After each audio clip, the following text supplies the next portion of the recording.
Уважаеми колеги, продължаваме рубриката и с опита на един предприемач с Георги Тодоров, който също изучава специалността бизнес менеджмент в Русенският университет.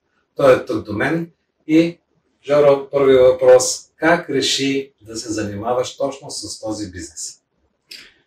От ранна детска възраст имам влечение към компютрите. Впоследствие смених няколко различни сектора, но винаги съм имал нещо общо с сферата. През годините започнах от интерес да разработвам сайтове, различни такива. На 17 години ми беше първият проект, така наречения дропшипинг, който в момента е много популярен. Но разбира се, не се получи успешно и във времето започнахме да правим проекти за наши клиенти, като доста доволни останаха всички от разработката и така се породи идеята. От вече повече от 5 години разработваме активно сайтове за клиенти, също така дигитален маркетинг последователен и почти всички услуги, които имат нужда бизнеси в дигиталната среда, както графичен дизайн, SEO оптимизация и подобни такива. Какво е SEO? SEO е Search Engine Optimization, така преведено на български оптимизация за търсещите машини като Google, най-познатата такава. Общо взето, като цяло се оптимизират определени ключови думи, прави се проучване, какво търсят хората. Например, ако сме в сектор за подстригване, примерно хората търсят шейвъри и подобни неща, защото най-често таргетираме в случая хора, които са в бранша, фризьори и така нататък. Ти доста често използват търсачките за подобен тип търсене на продукти. Съответно, ние помагаме на бизнеси, които са в този сектор, например, да достигнат по-лесно до тях. Вижда се, че се работи доста с клиенти в този бизнес. Добре, какво ти помогна обучението в Русенският университет? Още повече ти виждам, че екипът ти са специалисти, предимно завършили и те Русенският университет. Да, по-голямата част от екипа са завършили Русенския университет в различни сектори, инженерни специалности, дизайнерски. Някои от тях смениха сектор от кинезитерапия в IT, но пък към момента се представя доста добре.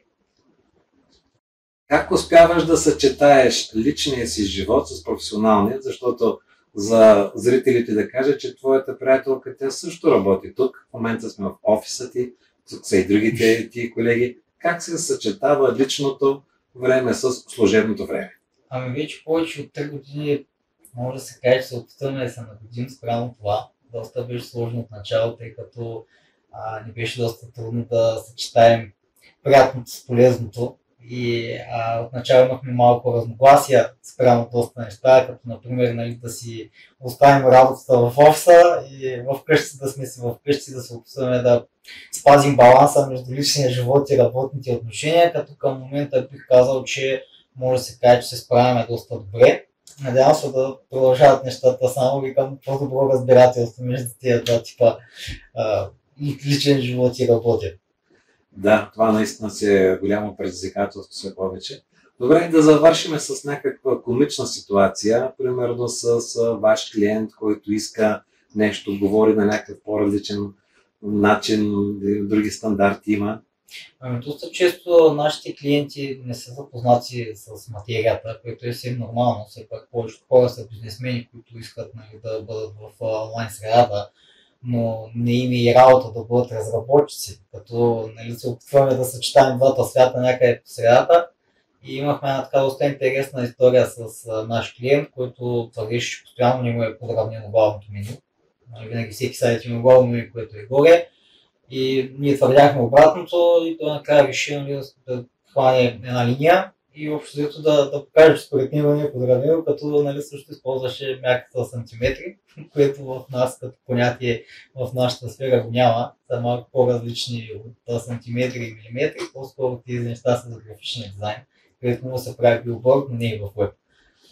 Тоест той мери с линийка екрана и ако си зумни екрана, ще ги докарат точните сантиметри, такива каквито трябва да... Най-вероятно, нали, трябва да обърнем внимание на момента, че почти всяко устройство е с различна резолюция, като започнем от телефон. Един уебсайт е хубаво да може да се визуализира както на телефон, така и на, нали, по-големи инчове, като телевизори, по-големи екрани, като монитор, таблет. Това се нарича responsive дизайн, което е от изключителна важност към момента, особено за мобилни устройства, тъй като стандартите са над 85% специфично за онлайн магазините, хората използват телефоните си да пазаруват. Но от сайт до сайт и от ниша до ниша има доста голяма разлика. Има все още някои такива сайтове, които имат по-голям трафик от компютри, но това са доста малко спрямо масовото използване на такъв тип сайтове.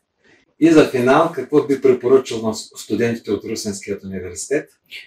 Според мен най-важното нещо от обучението на един човек е да не разчита само на университета, ами да продължава да се обучава и развива с различни методи на обучение, като разбира се може да взема всякакъв тип курсове онлайн и от хора, които имат повече знания от него.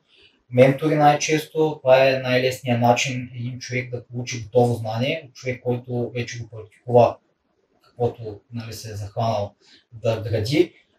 Според мен е доста полезно и сигурно положителните неща, които би научил един човек от такъв тип малко по-различно обучение, са изключително много. Колеги, с това приключваме и това интервю. Благодаря ви за вниманието. Довиждане! Довиждане!